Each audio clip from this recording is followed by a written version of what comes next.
Alright, welcome back, ladies and gentle jammers, to the Chupacabra's lair.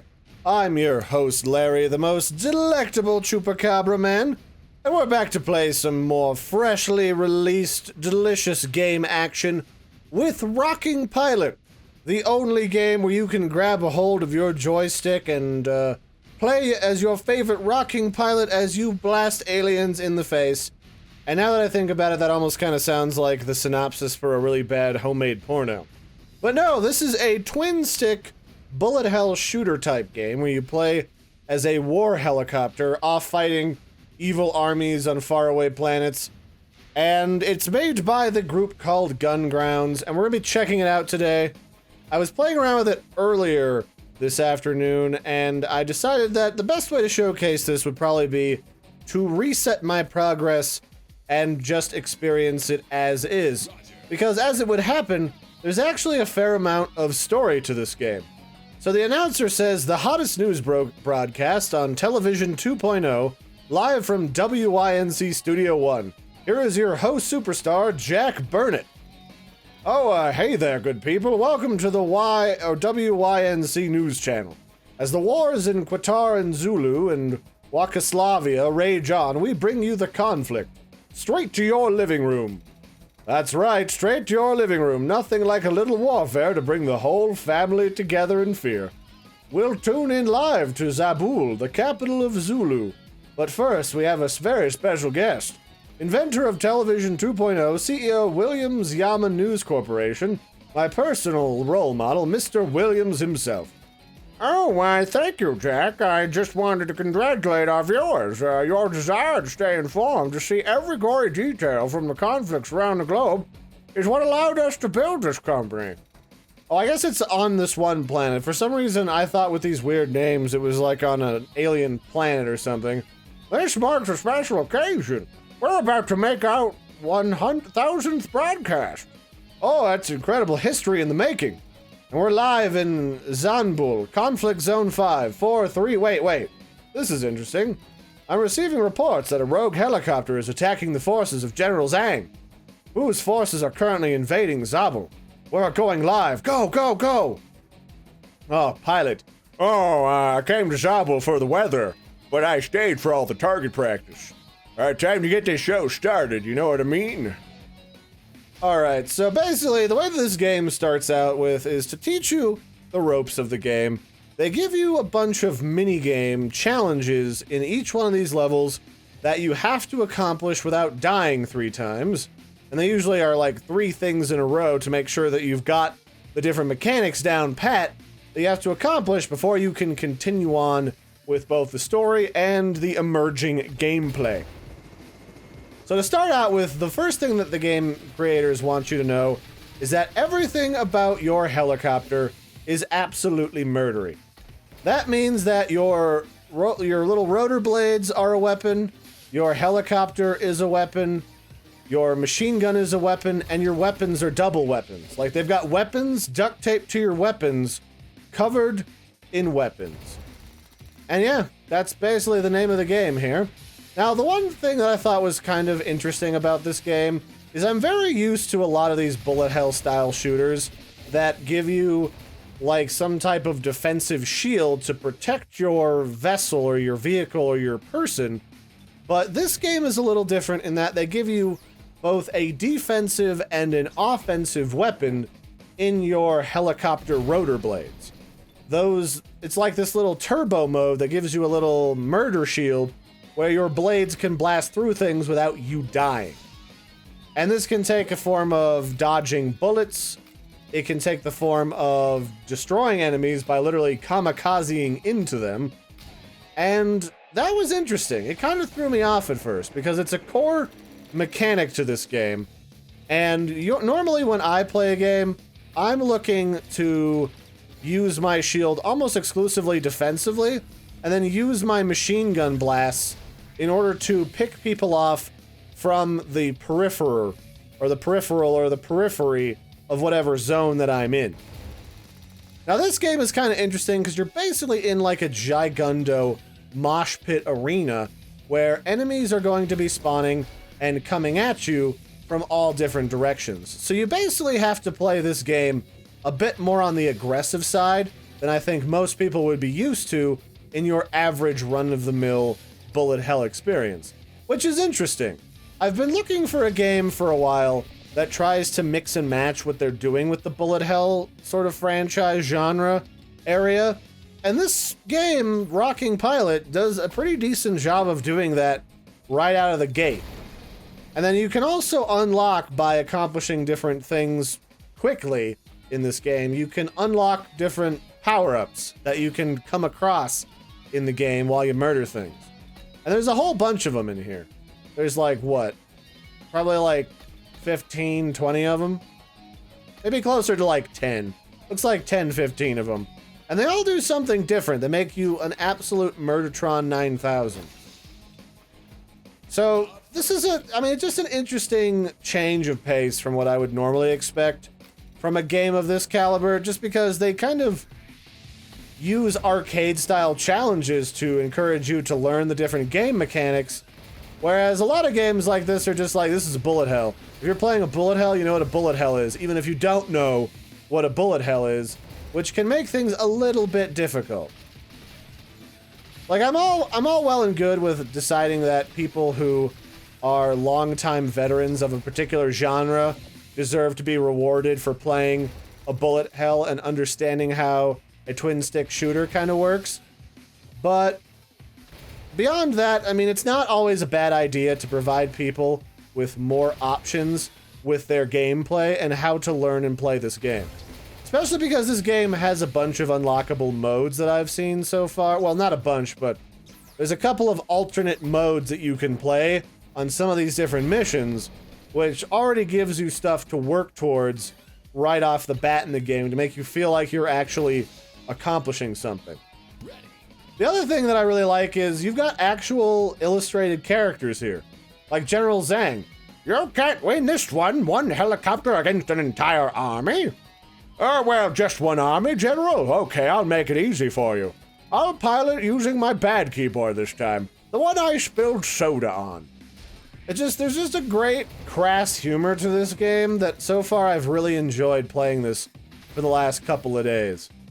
So good stuff on that mark, like I've really enjoyed that.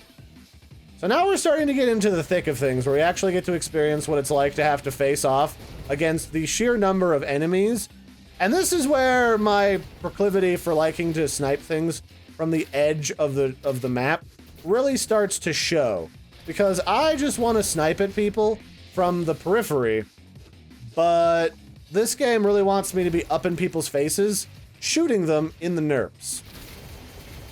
Well, especially when I have all of these really cool, like, power-ups that I can get, like a death ray. This is like a straight-up death laser. Or I can just plow into people with my murder propellers. Ah, so when you're gonna taste my turbo blades, I'm Larry, the helicopter dude. Nope, not gonna tase me. Ah, shit. That's the other problem I have with this game early on. It's just the fact that you run out of lives and can hit things and explode so easily just kind of throws me off a little bit. It's not as brutal and unforgiving as a lot of these games that I've played over the years, but it certainly is up there. I mean, just by being a bullet hell shooter, and if you don't play a bullet hell shooter type game, or a twin stick style shooter game, for a while, you just kind of get out of the swing of things and out of the practice. Now, the other thing I find interesting is that you can actually tell when you're going to get the different power-ups inside of this game. All of these little glowing orbs that you find on the side of the screen, or when you kill enemies, these all count towards getting the next really cool power-up. Whereas normally in this, I would have assumed that they're for powering up my murder juice a little bit faster. So I like just everything is sort of to chance of when you get certain power-ups and when you don't. But at the same time, you can see when you're gonna get those power-ups, even if you can't control what the power-up is possibly going to be. And I like that. I'm down to clown with that. It's definitely something that rewards you for your patience and paying attention to the crazy hubbub that's going on in this game. Now, I feel like after a certain amount of time, there should just be a button to just skip towards just going hell for leather on killing some of these characters or just destroying different enemies in different environments. But, you know, you take what you can get. You either get like a nice, comfortable walkthrough of how all the different mechanics work with a story, or you don't. And I would honestly prefer that because I really like the humor and the art style that goes along with this particular game. So nice job on that.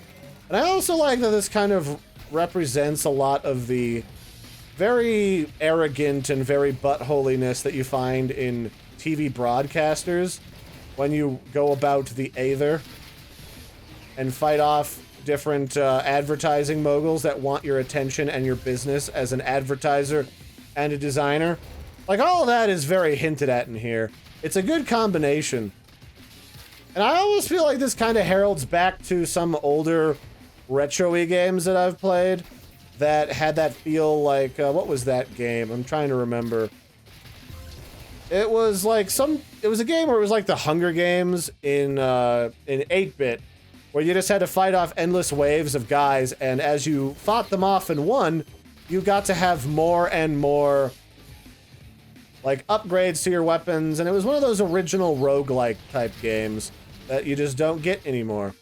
And that was flippin' delicious. Okay, that's a lot of missiles. I'm gonna kill these guys. This is getting too much. Too much. Oh, there's planes. That's what was destroying me before. I almost got it to the end. I also hate that you have to, like, restart every single round of 3 over when you accidentally explode too many times. I mean, it's just one of those things that I'm used to not having to do that in games. Maybe I'm just a little bit spoiled for that sort of a deal. Maybe not. But I can certainly understand where that comes from, especially when you're talking about the battle game like this, where you're trying to bullet hell your way through here with all these different characters in a twin stick environment. And that's not always a very simple task. And you gotta punish people for that, like not paying attention and dying to something silly, something that you should punish their booty for. They cannot be allowed to live. Oh, I've gotta use my propellers, do I? Fine. Alright, well, oh, come on, really? Really with the dudes shooting 50 things at me? Okay, we got it. Now we just have to score a bajillion points. Alright, we got this. We got this, you guys. I'm gonna explode immediately, but we got this, I promise. Probably. Probably. Dang it. These freaking tanks get me every time with this. Every flipping time. No. No. No. Dang it. Why are there interceptors? The interceptors are so rude. But yeah, like, I like the game. And I can definitely say it is a very challenging game for more than one reason. Simply because Larry has to talk and shoot at the same time. These are not always an easy thing to do together. Like, I remember the first time I played a game like this and tried to talk. I played like one of those old Contra games. That worked about as well as you could expect from that kind of an old school, very punishing game. And I got murdered several times and threw that footage away. Unfortunately, I never did get a chance to re-record that because that computer got redone and I never went back and redid it. Like, re-downloaded everything and re-recorded it. But hey, it happens. That's life, right? Oh, now I gotta kill people with propellers. Could you stop, you stupid little plane? You're just trying to agitate me now. Every flippin' time with you.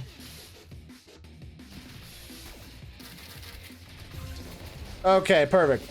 I've only got one spare life left, so I gotta be super duper careful in this and get as many points as I absolutely flippin' can.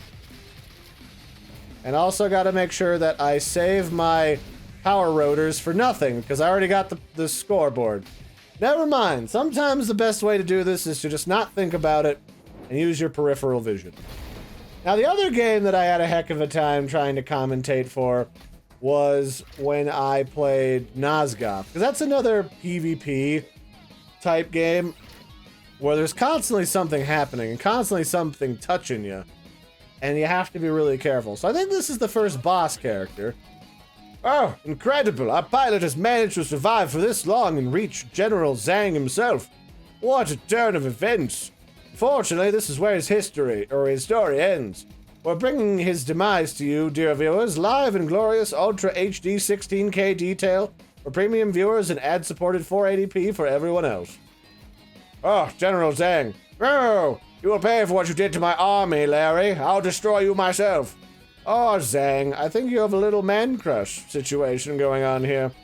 As in, you're a man who's about to get crushed by my sweet, juicy rotor blades. Juicy. So yeah, now I get to fight the boss. Now I just gotta destroy him. Too much. Gotta kill your friends. Could you not with the little flying dude, sir? Is that too much to ask from you? I'll just destroy them. It's fine. Okay, rude. Alright, we got him. Destroy General Zhang. Now destroy the armored version of General Zhang, who also happens to be his brother, General Shazang or something. I don't know. Oh boy, this is gonna be spicy. Alright, so just the same guy, but with a fancy armor field. Everybody's favorite. How do I get rid of this? Oh, I have to rotor blade him. Of course I do. Why wouldn't I? Said the Chupacabra with some type of thing that could be qualified as glee. I mean, I kind of like the idea of rotoring through some dude, but this is also, again, not my playstyle, so it kind of trolls me a little bit. Now, if you're interested in picking up a game like this for yourselves, this is available for a whole $6 on Steam. And I think it's well worth that $6. Like, that's not something I've said about a lot of bullet hell games, because they always felt very generic. But this one feels alright. Like, I think you could get a lot of enjoyment out of destroying things in this game on Steam, touching the stuff with the things, with the robot propellers and the laser beams. So yeah, do the stuff with the things. I'm gonna kill you, Zhang. You're not my real dad, you know. Well, actually, you probably do know that, because you're like a whole different ethnicity and from like a whole different part of the world than me. But, I mean, it bears repeating, just so you don't get confused. Because I know folks your age, Zhang, like, they get confused very easily. And I wouldn't want that to happen. No siree, Bob. No siree, Bob, Bill, and Joe. So that'll be it for this one, ladies and gentlemen. I'm gonna call her quits here. I might do another couple of videos on this. I'm not quite sure yet. So, until next time, I've been your host, Larry. This has been Rocking Pilot, made by Gun Grounds. It's a twin-stick bullet hell experience. It's got a lot of cool stuff in it. I think you should check it out. And until next time, bye everybody, and have a good one.